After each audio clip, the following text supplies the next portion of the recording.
All'inizio mi è sembrata veramente un gioco divertente, ero pronta ad affrontare la fame, ma poi nelle settimane è cominciato a essere dura e ti trovavi isolata, quindi sola, in mezzo a tante persone, non venivi capita. Non solo falsa, ma anche bugiarda.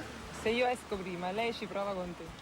Se lei rimane io me ne vado via. Ho pianto, ho pregato, ma la mia testa mi diceva che dovevo rimanere così com'ero. Non mi sono piegata a questa situazione e sono andata avanti.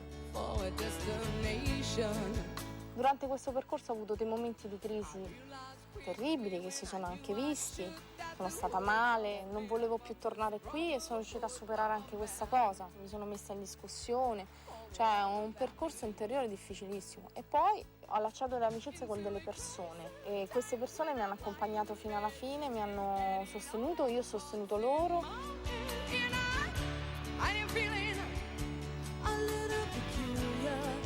Io e Paul a livello intellettuale eravamo molto legati. Mi ha raccontato dei suoi viaggi, soprattutto della sua famiglia, c'è stata una cosa che purtroppo è stata vista male, ma è stata una cosa veramente molto pulita e molto bella. Nicola è sempre, mi è sempre stato vicino.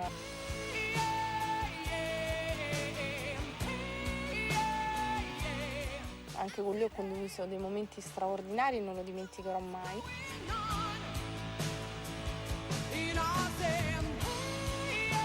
Poi è arrivato Claudione, poi ultimamente ho legato tantissimo con Deborah, una donna straordinaria, molto intelligente e di una forte saggezza. Ognuno di loro mi ha lasciato qualcosa e mi ha insegnato qualcosa.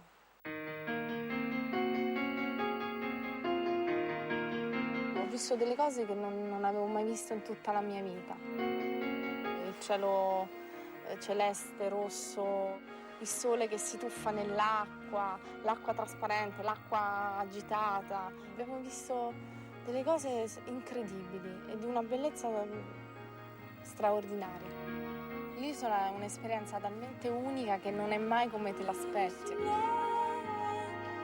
È stata molto più dura, è stata molto più intensa, l'ho vissuta sulla pelle. Spero tanto di aver lasciato qualcosa di buono, un buon ricordo.